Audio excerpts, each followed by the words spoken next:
Sejam muito bem-vindos ao SBN TV e eu tenho aqui do meu lado o Dr. Borba. O Dr. Borba ele vai nos falar no quadro SBN Science, tem uma grande novidade para comentar aqui comigo, tá? Professor Borba, a gente estava comentando aqui previamente de algumas novidades que estão aí, principalmente para o Brasil. Conta um pouquinho para nós sobre o exoscópio 3D. Tudo bem, Nicolas? Primeiro é um prazer estar contigo aqui. Ultimamente na medicina, na parte cirúrgica principalmente, a gente tem desenvolvido algumas técnicas, alguns equipamentos novos que estão revolucionando não somente a forma de fazer cirurgia, mas principalmente uma palavra que a gente passou a usar muito nos últimos tempos, chama ergonometria. Sabia que os neurocirurgiões são os que têm mais doença de disco cervical? Sabe por quê? Porque o microscópio fica aqui. E você fica trabalhando naquela posição, muitas vezes virando para cá, virando para lá. O endoscópio, que é outra forma de visualização, como o microscópio, ele nos ajuda muito em algumas áreas, mas tu perde a profundidade algumas vezes. E tem algumas técnicas, por exemplo, endonasal, que tu pode usar muito a endoscopia. E tem um aparelho que surgiu agora, nos últimos tempos, se chama exoscópio. O que é o exoscópio? Você tem uma visão 3D, tá? Da mesma forma que tu teria com o microscópio. No entanto, tem uma ergonometria melhor. Então, eu vou estar olhando para ti, a câmera vai estar aqui do meu lado, eu vou estar próximo de ti, numa posição extremamente confortável. Eu estou sentado ou de pé, de uma maneira que eu fique confortável. Porque quem é que move quando eu quero olhar no canto? Eu estou olhando aqui para a Carol, lá na frente. Se eu quero olhar para lá, quem move não é com o microscópio que eu movi aqui, é a câmera que move. Eu continuo centralizado no canal. Isso leva a uma ergonometria. E tem algumas técnicas, cirurgias que tu faz, que nós fazemos, que o paciente está, por exemplo, em posição sentada. Foi aí que nós pegamos um filão. Vai sair no Operative Neurosurgery agora. Eu fiz essa cirurgia na Rússia, lá. Era uma criança com tumor de tálamo. Nós ia fazer uma abordagem supratentorial, infatentorial, supracerebelar, transtentorial. Porra, como é que isso acontece? Eu estou com o microfone na mão aqui, se eu tiver com o microscópio eu vou operar assim, né? E aquele troço assim, às vezes 5, 6, 7 horas. O que acontece com o meu braço? Ele vai cansando. Aí tu tem um apoio e tal. Quando tu tira o exoscópio, tu chega próximo. Então não existe mais essa distância.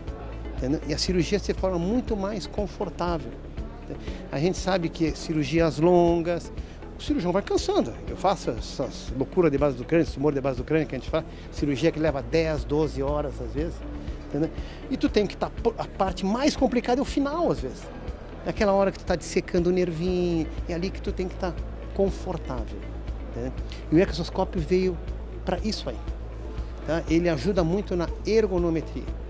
Hoje existem alguns modelos de exoscópio pelo mundo, acho que tem uns 4 ou 5 fabricantes, cada um da sua maneira. Tá?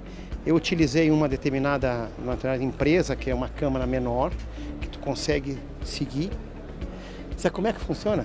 Tu fica com o joystick, tu é o meu assistente. Tá? Então tu opera junto comigo. Tu é os meus olhos. Tá? Então eu olhei para ele aqui, quando eu vou olhar para cá, tu vem com a câmera para cá, tu vai com o exoscópio para lá, tu vai com a imagem para baixo. Então é uma cirurgia realmente em que o assistente ele trabalha muito com o neurocirurgião. Neurocirurgia é cirurgia muita coisa de um homem só, né, cara, que fica sozinho no microscópio ali e o outro jogando soro. Com o exoscópio, com o joystick que fica com o assistente, ele consegue e vai seguindo a tua visualização. Eu acho que isso é um avanço muito grande. Vai nos melhorar principalmente a ergonometria. Outras técnicas que tem utilizado muito o exoscópio para microcirurgia vascular, para anastomose. Qual é a dificuldade que a gente tem no microscópio muitas vezes? Para tu fazer uma anastomose, tu tem que dar um zoom. Aí nesse zoom muitas vezes tu perde luminosidade. No exoscópio tu não perde luminosidade.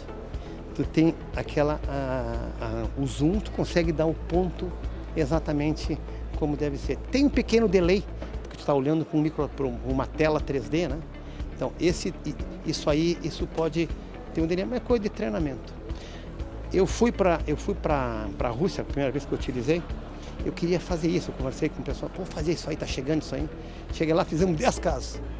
Operei tumor de seio cavernoso, assim, mas isso aí foi bacana, mas não mostrava a diferença. A grande diferença é o cara, a pessoa sentada, uma criança, um meduloblastoma, entendeu? Aquela hora que tu tem que mudar o microscópio para olhar o aqueduto lá em cima. Muito difícil, né? Cirurgicamente muito difícil. O que o exoscópio faz? O exoscópio é isso aqui, ó. Ele vai enxergar para ti. E tu vai continuar aqui. Ele está enxergando para mim. Aí tu consegue ter essa visualização. É um troço bacana, eu acho que é uma coisa interessante. Professor Borba, para mim que sou jovem neurocirurgião, é uma satisfação aprender um pouco com o senhor, com essas diversas mobilidade de técnica. A gente estava falando numa sala aqui ao lado mais cedo sobre gestão pessoal e nada mais é do que buscar o conforto da pessoa para eu poder ter condições de tratar um paciente. Então, a gente aprende isso na residência médica, a importância do posicionamento do paciente, mas antes de tudo, o posicionamento do médico, né? Então, eu vejo que os comentários que o senhor mencionou traz de grande relevância, principalmente em cirurgias de base de crânio, de aneurisma, de vascular, são cirurgias longas. Então, essa ergonometria, tratar do médico como a sua posição, isso é fundamental. Mas traz pra gente como é que tá essa autorização de uso no Brasil, como é que o senhor vê, como é que tá essa situação de importação do material, do equipamento?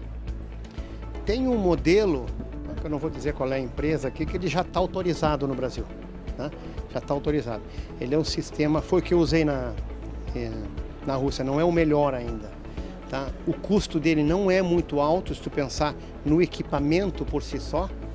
Tá? Já tem um que está autorizado, deve estar sendo veiculado agora. Acho que no brasileiro não tinha, eles devem trazer agora. Pensei até que eles estariam aqui. Tá? Esse aparelho ele já está liberado. Mas tem outros modelos, que é um japonês, um canadense e um alemão, tá? Que pode ser utilizado. No entanto, tem um microscópio. O Kinevo faz isso. Que é o microscópio das RAIs. A Leica tem um modelo também que também consegue, são os dois microscópios tops no Brasil, é o BMW e Mercedes, né? A Zeiss e a Leica. Eles você também pode utilizar de forma como exoscópio, onde pode ter essa visualização. Eu estava mostrando para a Carol ontem, eu operei um tumor ontem, em que eu precisei ficar de joelho, para poder olhar lá, sabe, ter aquela visão lá de cima. Fiquei 2 horas, o joelho, tô com hematoma no joelho hoje, né? Para poder ter aquela visualização lá de cima. Se eu tivesse o exoscópio, quem estava hoje de joelho era o exoscópio, que ele ia estar viradinho para cima. Então, essa forma de visualização, isso aí vai ajudar. O que acontece? No Brasil nós temos um grande problema, que isso aí, hoje nós vemos tirando o IPI para muitos produtos, mas a gente não vê isso na área médica, tia. Entendeu? Pô, assim, ó, se tem um produto nacional, tá? que vai concorrência, tá certo? De defesa da indústria nacional, mas a grande maioria desses produtos não tem aqui. Então, muitas vezes impossibilita um aparelho que sabe quanto custa um exoscópio dessa empresa? $70 mil. Perto do que um microscópio custa 10 vezes mais. Claro, tem que ter o braço, tem umas outras coisas ali. Mas quando tu coloca 100% de imposto e vai essa confusão toda, isso aumenta muito o custo. Isso eu acho que as entidades médicas, o pessoal que trabalha com equipamento, principalmente, nós temos que ter esse avanço. Nós temos que ter esse avanço. Claro, nós não vamos concorrer com aquela broca que é feita aqui, que pode ser feita aqui no Brasil, trazer importada lá quando tu tem uma indústria nacional. Mas quando não tem isso, eu acho que isso aí é um avanço que tem que ser feito ultimamente. Fala demais, amigo. Professor Borba, obrigado pelas lindas palavras aqui, pela experiência. Eu sei que o congresso está corrido pelo senhor e dedicado esse tempinho aqui conosco. Se liga na SBN TV, trazemos a SBN Science diretamente para você que está nos ouvindo e marque nas redes sociais.